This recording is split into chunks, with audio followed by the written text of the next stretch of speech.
आध्यात्मिक विषय में एक और विषय रख लें, ईश्वर का अवतरण।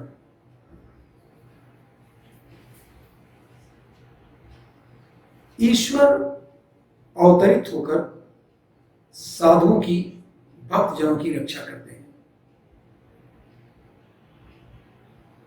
भगवान राम, भगवान कृष्ण अपने भक्तजनों के लिए ही इस धरती पर अवतरित हुए।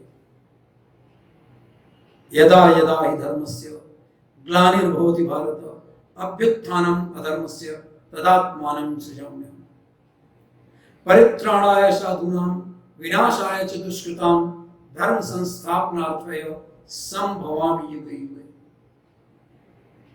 भक्तों की रक्षा का अर्थ है उनकी भावनाओं की रक्षा करना। साधु नाम का तात्पर्य केवल सन्यासियों से नहीं है, बल्कि भक्तजनों से, भक्तों की भावना से है। भक्तों की भावना जब तक बनी रहती है वे सुरक्षित रहते हैं। भक्त अपनी भावना की डोर से भगवान को बांधकर नीचे उतारते हैं। क्या बात आश्चर्यजनक लगती है, लेकिन भक्त अपनी भावना के आधार पर भावना की डोर से बांध करके भगवान को नीचे उतार लाते हैं। संस्कृत में एक शब्द है अवतरणिका, जिसका अर्थ है सीढ़ी। सीढ़ी कहीं पर इसलिए भी तो लगाते हैं कि उसके सहारे नीचे से ऊपर जाया जाए, इसीलिए है सीढ़ी। भक्त ने उस सर्वव्यापी अरूप ईश्वर से कहा, भगवान हम आपको पाना चाहते हैं। ध्यान से सुनिएगा। भक्त ने कहा, भगवान हम आपको पाना चाहते हैं। भगवान ने उत्तर दिया, मुझे पाना चाहते हो तो साधना की वो सीढ़ी लगी हुई है, उसके सहारे चढ़कर मेरे पास आने की चेष्टा करो। साधना ही वो सीढ़ी है। जब तुम नाम और रूप को लाभ लोगे तो मुझसे मिल जाओगे। भक्त बोला, महाराज देखिए, मैं अकेला ही तो आपके पास नहीं आना चाहता। मैं अकेला हूं और साधना करके मैं आपके पास पहुंच जाऊं। मेरे साथ के ये सब लोग भी तो आपको पाना चाहते हैं। आपने हमें सीढ़ी तो दिखा दी, साधना की सीढ़ी, पर सीढ़ी के सहारे चढ़कर आपको पाने में हम सबको कितना समय लगेगा, आप ये बताइए ना। क्या आप बता सकते हैं कि कितना समय लगेगा? भगवान हड़बड़ाए, बोले, सो तो भक्त मैं नहीं बता सकता, ये बात नहीं बता सकता। भगवान को डर लगा कि यदि मेरे मुंह से बात निकल गई कि मैं तुम लोगों को इतनी अवधि में प्राप्त हो जाऊंगा, तब तो मैं बंध ही जाऊंगा। ऐसा सोच वे प्रश्न का उत्तर नहीं दे पाए। तब भक्त ने कहा, प्रभु यदि मैं यह बता दूं कि आपसे हम सब एक साथ कैसे मिल सकते हैं तो आपको फिर वो करना पड़ेगा। हाँ भाई, तो बोलो ना, क्या कहते हो? यदि आपको यह शर्त स्वीकार हो तो आपको जो उत्तर नहीं सूझ रहा वो मैं बताऊं। यानी भगवान को उत्तर नहीं सूझ रहा है और भक्त कह रहा है कि मैं बता दूं आपको उस प्रश्न का उत्तर। भगवान लाचार, विवश। हमारे भगवान, हमारे ईश्वर को भक्त की बात माननी ही पड़ी।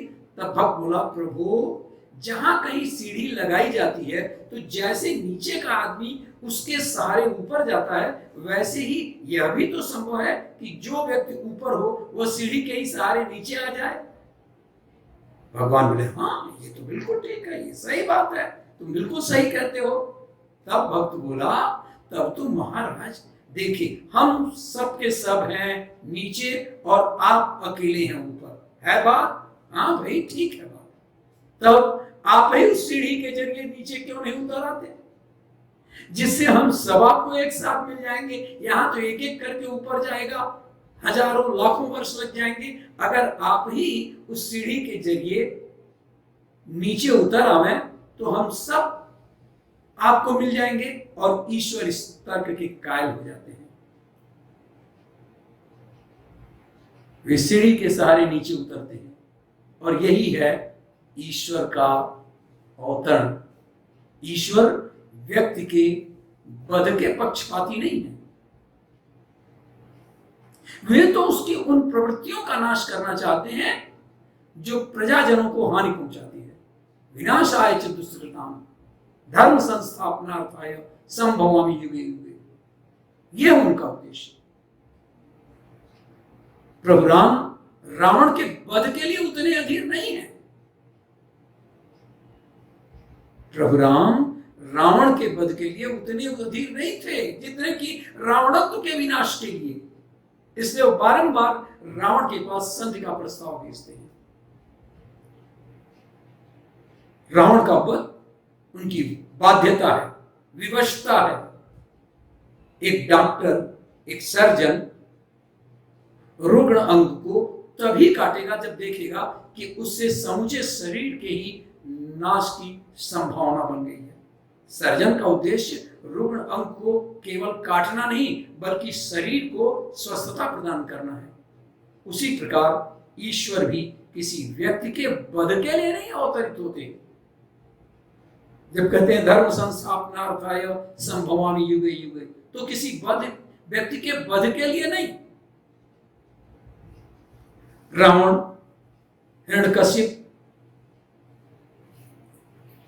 के वध के लिए ही नहीं केवल उनका अवतार हुआ, वे तो मानव समाज रूपी शरीर को स्वस्थ बनाने के लिए ही युग युग में आते हैं।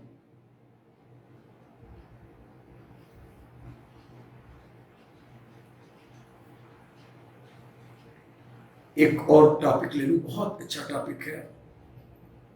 आध्यात्मिक जब हम खंड शुरू कर रहे हैं तो इसमें मैंने कोशिश किया है कि हम उस विषय को लें जिससे लोगों का एक भय रहता है, एक दूरी बनाए रखते हैं। जैसे मैंने सबसे पहले लिया जप के बारे में।